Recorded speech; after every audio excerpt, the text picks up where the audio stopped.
Warga di Dusun Damsawala, Desa Tegal Rejo, Kecamatan Mayang, Jember, Jawa Timur panik saat seorang pria bernama Hasan usia 70 tahun menebas tetangganya sendiri bernama Misran.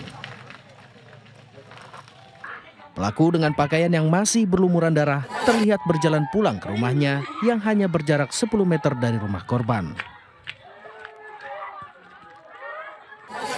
Akibat peristiwa ini, korban mengalami luka parah di bagian leher dan tangan hingga tewas dalam perjalanan menuju rumah sakit.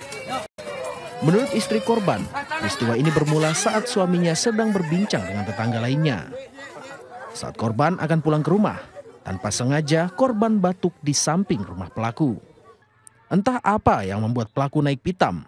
Pelaku pun langsung mendatangi korban dengan membawa celurit dan menyerang korban secara membabi buta.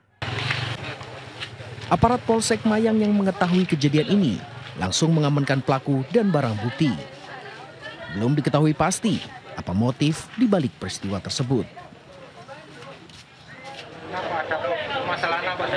Tidak ada masalah apa, cuma soal batuk. Temannya yang batuk, bukan suami saya. Temannya yang... Iya, sempat ngobrol. Kami mengamankan wilayah dulu, karena itu tetangga. Mengamankan wilayah, jangan sampai adanya timbal balik antaranya keluarga yang satu dengan keluarga korban ke keluarga tersangka. Hingga kini polisi masih memeriksa pelaku secara intensif untuk segera mengungkap motif tersebut. Dari Jember, Jawa Timur, Yayan Nugroho untuk CSI RTV.